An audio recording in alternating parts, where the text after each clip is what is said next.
What's up, everybody? It's Greg from the IGN PlayStation team, and I'm here to talk to you about Resistance Retribution. This is from Sony Ben, the same guys who did the Siphon Filter games on PSP, so they obviously know their stuff, but this time they've been given a license hopefully people actually care about. Filling in the gaps between Resistance 1 and 2, you play James Grayson. During one of his raids with the Marines, he runs into his brother. The brother's being converted by the Chimera, and he has to be killed. Grayson kills him, goes AWOL, and starts blowing up conversion centers all over the country. Eventually, the Marines catch up to Grayson, though. Even though he's been blowing up all these conversion centers, fighting the good fight, and became a folk hero, people are still upset with him, right? He's a deserter, so they put him on trial and he gets sentenced to death.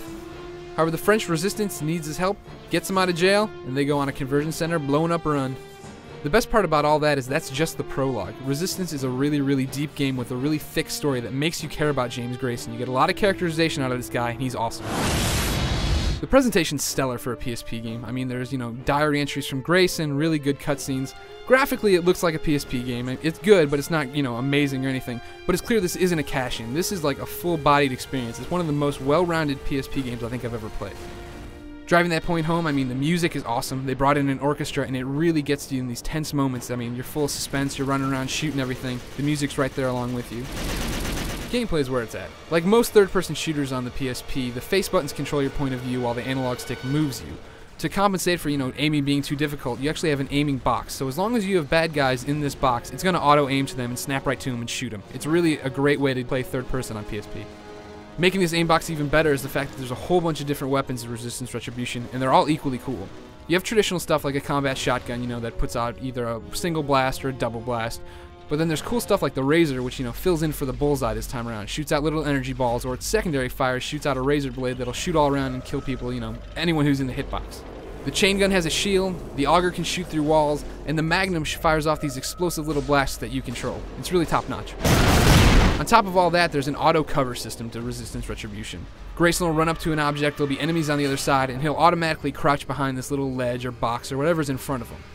When you tell him to shoot, Grayson stands up and shoots over the cover object. When you stop shooting, he goes back down. It's a really great system that works well. Making that single player experience even better is the fact that there's a ton of replayability to Resistance Retribution. To begin with, if you have Resistance 2 on your PS3 and a PSP, you can hook them up and first infect the PSP, so all of a sudden Grayson is infected with the Chimera virus. He can breathe underwater, he'll have yellow eyes, a different costume, a new weapon, and regenerative health. All these neat little bonuses. But you can also then connect them so that you actually play the PSP version with your DualShock 3 controller. Replayability extends beyond the controller too. There's skill points to unlock, which are basically like in-game achievements or trophies.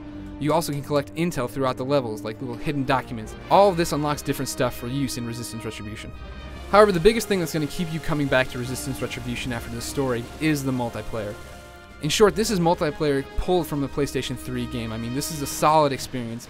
There's ad hoc for local play, but there's also a really deep infrastructure that ties in stats, it connects to myresistance.net, there's voice chat, there's taunts. This is what you'd expect from a multiplayer game, but it's on the PSP. Somebody got this right. I can't believe it! Sony Ben's really trying to create a community here around Resistance Retribution, and it's amazing. This is for real a multiplayer game. This is the PS3 in the palm of your hands in terms of a multiplayer experience, and that's great. It's great to finally see someone doing that as far as developing. So in a nutshell, that's Resistance Retribution. It's got an awesome single-player component, it's got a really fun multiplayer, there's a bunch of stuff to unlock. This is a complete package in the palm of your hands, and I can't recommend it highly enough for PSP owners.